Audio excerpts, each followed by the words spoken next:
കേരളത്തിൽ ഏത് തിരഞ്ഞെടുപ്പ് വന്നാലും മുന്നണികൾ ന്യൂനപക്ഷങ്ങൾക്ക് പിന്നാലെയാണ്. എന്തുകൊണ്ടാണ് അങ്ങനെ സംഭവിക്കുന്നത്? 2011 സെൻസസ് പ്രകാരമുള്ള കണക്കുകളിൽ കേരളത്തിൽ 44.9% മുസ്ലിം ക്രിസ്തീയ വിഭാഗങ്ങളാണുള്ളത്. അതിനുശേഷം സെൻസസ് നടന്നിട്ടില്ല. 2024 ലോക്സഭാ തിരഞ്ഞെടുപ്പ് നടക്കുമ്പോൾ ഈ കണക്കുകളിൽ ഉയർച്ചയുണ്ടാകുമെന്നതിൽ തർക്കമില്ല. സംസ്ഥാനത്തെ ജനസംഖ്യയിൽ 25.56% പേരും മുസ്ലിങ്ങളാണ്. അതുകഴിഞ്ഞാൽ 18.38% ആളുകൾ ക്രിസ്ത്യാനികളും.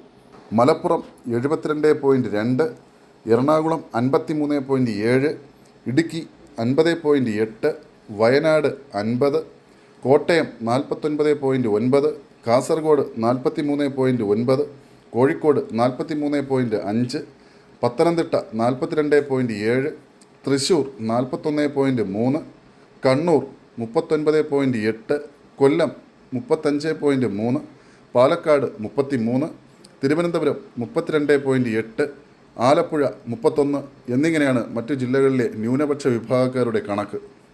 എറണാകുളത്തും ഇടുക്കിയിലും കോട്ടയത്തും പത്തനംതിട്ടയിലും തൃശ്ശൂരിലും തിരുവനന്തപുരത്തും ആലപ്പുഴയിലും ക്രിസ്തീയ വിഭാഗങ്ങളാണ് ന്യൂനപക്ഷങ്ങളിൽ കൂടുതൽ. മലപ്പുറം, വയനാട്, കാസർഗോഡ്, കോഴിക്കോട്, കണ്ണൂർ, കൊല്ലം, പാലക്കാട് എന്നിവിടങ്ങളിൽ മുസ്ലിം വിഭാഗങ്ങളാണ് ന്യൂനപക്ഷ ജനസംഖ്യയിൽ കൂടുതലുള്ളത്. സംസ്ഥാനത്തെ ജനസംഖ്യയിൽ 18% വരുന്ന ക്രിസ്ത്യാനികൾ 13 പാർലമെൻറ്റ് മണ്ഡലങ്ങളിൽ നിർണായക ശക്തിയാണ്. ഈ 13 മണ്ഡലങ്ങളിലും ശരാശരി 20%-ലധികം വോട്ടർമാർ ക്രൈസ്തവരാണ്. പത്തനംതിട്ട, ഇടുക്കി മണ്ഡലങ്ങളിൽ ക്രിസ്ത്യൻ വോട്ടർമാർ യഥാക്രമം 41%, 39.6%.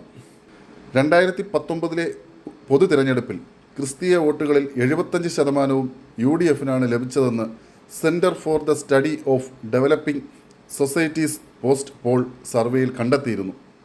കോൺഗ്രസിനൊപ്പം നിൽക്കുന്ന ഈ വോട്ട് ബാങ്കിനെ ഏത് വിധേനയും അടർത്തി മാറ്റാനുള്ള തീവ്ര ശ്രമത്തിലാണ് BJPയും കേന്ദ്ര സർക്കാരും. കേരളത്തിലെ മുസ്ലിം വോട്ടുകൾ BJPക്ക് ഒരിക്കലും ലഭിക്കില്ല.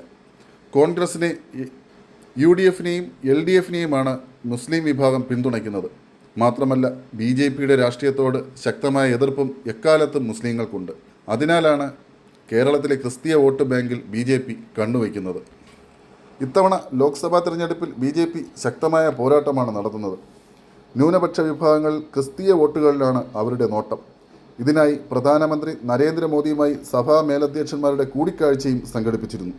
പോരാത്തതിന് സംസ്ഥാന നേതാക്കൾ അവരുമായി നിരന്തരം സമ്പർക്കം പുലർത്തുകയും വോട്ടുകൾ തങ്ങൾക്ക് ഉറപ്പിക്കാനുള്ള നീക്കവും ശക്തമാണ്. അതേസമയം ഇടത് വലത് മുന്നണികൾ മുസ്ലിം വോട്ടുകൾ തങ്ങൾക്ക് തന്നെയെന്ന് ഉറപ്പിച്ചു പറയുന്നുമുണ്ട്. ക്രിസ്തീയ വോട്ടുകൾ ഒരിക്കലും BJPക്ക് പൂർണ്ണമായി ലഭിക്കില്ലെന്ന ആത്മവിശ്വാസവും അവർക്കുണ്ട്. എന്നാൽ ഇത് തച്ചുടയ്ക്കാനുള്ള നീക്കമാണ് BJP നടത്തുന്നത്. ഇതിൻ്റെ ആദ്യപടിയായി ബിലീവേഴ്സ് ചർച്ചിൻ്റെ പിന്തുണ BJP ഉറപ്പാക്കിയിട്ടുണ്ട്. പത്തനംതിട്ടയിൽ NDA സ്ഥാനാർത്ഥി അനിൽ ആൻ്റണിക്ക് ബിലീവേഴ്സ് ചർച്ച് പരസ്യമായി പിന്തുണ പ്രഖ്യാപിക്കുകയും ചെയ്തു. അതിനിടെ ബാക്കിയുള്ള ക്രിസ്തീയ സഭാ മേലധ്യക്ഷന്മാരെ പാട്ടിലാക്കാൻ ഡൽഹി ലഫ്റ്റനൻറ്റ് ഗവർണറെ അവസാന നിമിഷം കേരളത്തിലേക്ക് ഇറക്കുകയാണ് BJP. Delhi lieutenant governor Vinay Kumar സക്സേനയാണ് ക്രൈസ്തവ അധ്യക്ഷന്മാരെ കാണാനായി കൊച്ചിയിലെത്തുന്നത്. സീറോ മലബാർ സഭ അധ്യക്ഷൻ ആർച്ച് ബിഷപ്പ് മാർ റാഫേൽ തട്ടിലുമായാണ് ആദ്യ കൂടിക്കാഴ്ച. ഉച്ചയ്ക്ക് ഓർത്തഡോക്സ് സഭാധ്യക്ഷൻ ബസിലിയോസ് മാത്യൂസ് തൃതീയൻ കത്തോലിക്ക ബാവയുമായി കൂടിക്കാഴ്ച നടത്തും. തുടർന്ന് തിരുവല്ലയിൽ ബിലീവേഴ്സ് ചർച്ച് മെഡിക്കൽ കോളേജിൻ്റെ പരിപാടിയിൽ വിനയ് കുമാർ സക്സേന മുഖ്യാതിഥിയായി പങ്കെടുക്കുകയും ചെയ്യും. വ്യാഴാഴ്ച തിരുവനന്തപുരത്ത് ലത്തീൻ അതിരൂപത ആർച്ച് ബിഷപ്പ് തോമസ് ജെ നെറ്റോയെയും അദ്ദേഹം കാണുന്നുണ്ട്. എന്നാൽ തിരഞ്ഞെടുപ്പ് കഴിയുന്നതുവരെ ഭരണ പ്രതിപക്ഷ കക്ഷികളിൽപ്പെട്ട നേതാക്കളെ ആരെയും കാണാൻ ആർച്ച് ബിഷപ്പ് ഉദ്ദേശിക്കുന്നില്ല എന്നാണ് ലത്തീൻ അതിരൂപത നേതൃത്വത്തിൻ്റെ നിലപാട്.